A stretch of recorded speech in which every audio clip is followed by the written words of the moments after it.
Assalamualaikum warahmatullahi wabarakatuh. Selamat pagi anak-anak, salam sehat, salam semangat. Ketemu lagi dengan pelajaran biologi. Kali ini kita akan belajar bersama untuk melakukan kegiatan praktikum uji makanan. Simak terus dan ikuti video pembelajaran kali ini. Let's go! Saya lagi di rumah nih guys.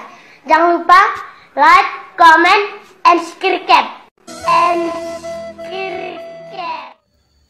Nah, anak-anak, untuk praktikum uji makanan ini dilakukan di kelas 11, yaitu materi KD Sistem Pencernaan. Nah, pada materi sistem pencernaan dibahas juga macam-macam zat makanan yang harus kita makan atau kita konsumsi setiap hari. Ya, di antaranya adalah makanan yang mengandung karbohidrat, makanan yang mengandung protein, makanan yang mengandung lemak, makanan yang mengandung vitamin, mineral, dan tentunya air. Nah, untuk praktikum kali ini kita hanya menguji 3 macam kandungan makanan. Yang pertama adalah kandungan amilum, yang kedua adalah kandungan glukosa, dan yang ketiga adalah zat makanan yang mengandung protein. Baik anak-anak, kali ini saya ingin memberikan petunjuk praktis bagaimana melakukan praktikum uji makanan. Ingat, ini hanya petunjuk praktis. Mungkin di antara kalian nanti ada yang akan melakukan ujian praktek. Salah satunya adalah uji makanan.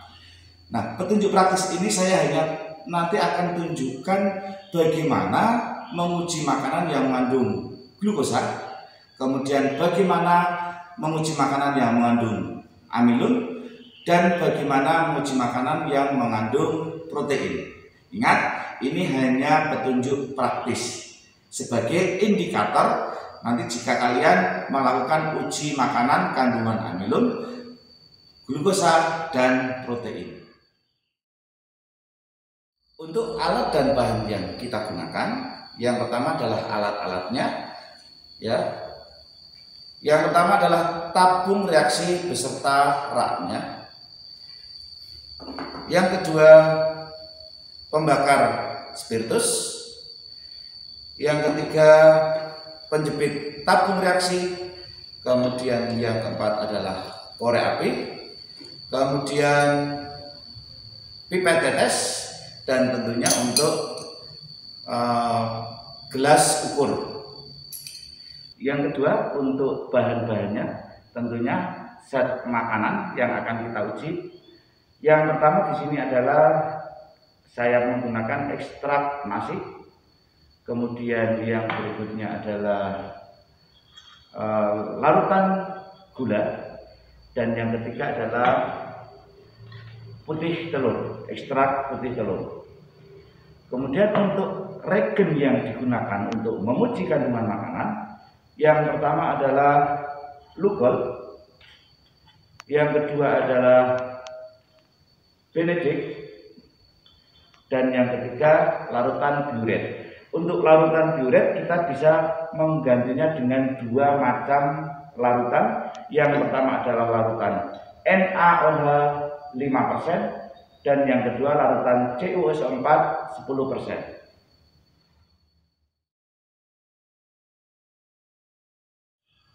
Baik, sekarang kita lanjutkan bagaimana langkah kerja untuk uji makanan. Untuk menguji kandungan glukosa, ya, kita nanti akan menggunakan regen Benedict. Ya, tentunya yang mewakili kandungan glukosa adalah larutan gula. Mari kita lihat bagaimana jika makanan mengandung glukosa. Kita uji dengan larutan Benedict. Ya. Langkah kerjanya tentunya kita masukkan larutan gula ini ke dalam tabung reaksi.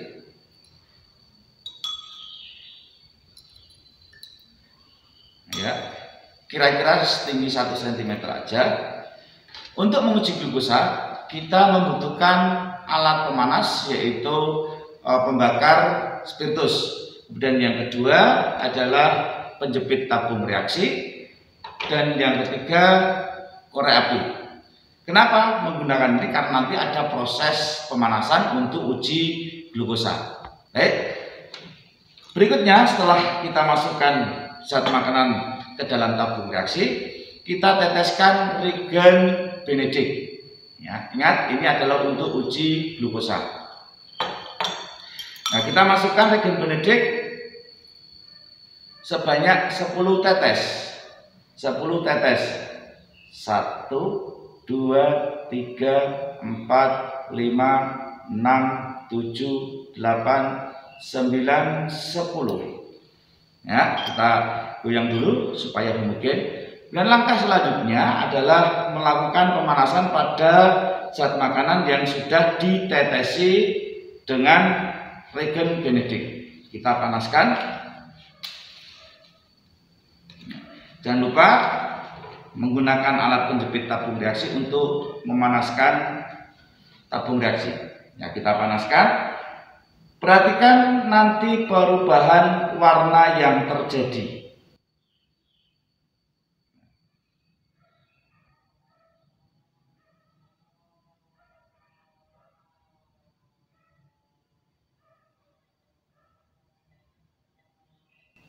Baik, sudah mulai terjadi perubahan warna. Nah, perhatikan. Baik. Jadi gini anak-anak, ya. Jika makanan yang mengandung glukosa kemudian kita uji dengan regen Benedict, kemudian kita panaskan, maka akan terjadi perubahan warna. Ya, yang semula warnanya tadi biru berubah menjadi ini warna oranye atau kuning. Jadi ini menunjukkan bahwa makanan tersebut mengandung glukosa. Nah, jadi nanti jika kalian menguji makanan yang lain dengan larutan Benedict dan dipanaskan dan berubah warnanya menjadi oranye, maka dipastikan makanan tersebut mengandung glukosa. Baik, sekarang kita akan melakukan uji yang kedua, yaitu uji kandungan amilum. Saya menggunakan ekstrak nasi untuk mewakili makanan yang mengandung amilum. Langkah kerjanya, ya, masukkan ya ekstrak nasi ini ke dalam tabung reaksi kira-kira setinggi 1 cm. Nah, ya. Kemudian untuk uji amilum kita menggunakan regen Lugol. Kita masukkan ke dalam larutan makanan ini sebanyak 10 tetes. 1 2 3 4 5 6 7 8 9 10. Nah, perhatikan perubahan warnanya. Ya. Ekstrak nasi tadi jika ditetesi larutan Lugol, maka warnanya akan berubah menjadi biru kehitaman. Nah, ini menunjukkan bahwa makanan yang mengandung amilum, jika kita uji dengan larutan regen Lugol, maka warnanya akan berubah menjadi biru kehitaman. Ini sama seperti juga uji glukosa tadi. Jika kalian menguji makanan dengan menggunakan regen Lugol, kemudian warnanya berubah menjadi biru kehitaman, dipastikan makanan tersebut mengandung amilum. Untuk yang ketiga, ya, bagaimana menguji makanan yang mengandung protein. Saya menggunakan putih telur yang mewakili makanan yang mengandung protein. Dan kita masukkan ke dalam tabung reaksi. Jadi nanti kita lihat untuk makanan yang mengandung protein, kemudian kita tetesi dengan regen, bagaimana perubahan warnanya, ya seperti ini. Ingat, untuk menguji kandungan protein kita menggunakan regen biuret. Tapi karena di sini biuret tidak ada, tadi saya menggunakan penggantinya adalah larutan NaOH, kemudian larutan CO4. Larutan NaOH dan CO4 masing-masing kita masukkan ke dalam tabung reaksi sebanyak 5 tetes. Perhatikan baik-baik. 3, 4, 5.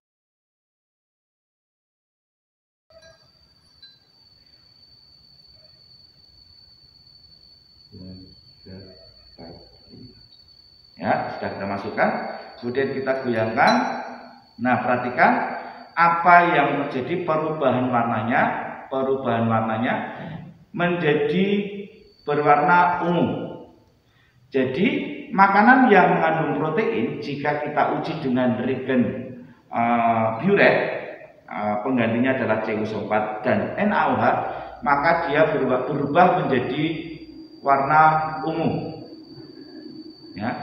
Maka jika ada zat makanan yang mengandung protein, kemudian kita uji dengan larutan biuret dan dia berubah menjadi warna ungu, maka dipastikan dia mengandung protein. Nah, anak-anak, demikian tadi demonstrasi praktikum uji makanan. Semoga nanti bisa digunakan sebagai petunjuk praktis untuk kalian dalam melakukan praktikum uji makanan. Saya ulang sekali lagi untuk uji makanannya.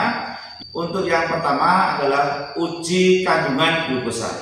Untuk uji kandungan glukosa menggunakan reagen Benedict. Ya. Jika makanan yang mengandung glukosa kita tetesi larutan Benedict, kemudian dipanaskan, maka warna akan berubah menjadi oranye atau kuning. Dan yang kedua, uji amilum. Untuk uji amilum kita menggunakan reagen Lugol. Jika makanan mengandung amilum dan kita tetesi dengan larutan Lugol, maka nanti warnanya akan berubah menjadi biru kehitaman. Ya. Dan yang ketiga, uji kandungan protein. Untuk uji kandungan protein kita menggunakan dua macam larutan, yaitu CuO4 dan NaOH. Makanan yang mengandung protein, jika kita tetesi dengan larutan CuO4 dan NaOH, maka dia akan berubah warnanya menjadi ungu. Ya. Demikian video pembelajaran kali ini. Semoga bisa bermanfaat untuk kalian saat melakukan kegiatan praktikum uji makanan. Baik, tetap semangat, selalu jaga kesehatan, dan sampai jumpa pada video pembelajaran selanjutnya. See you!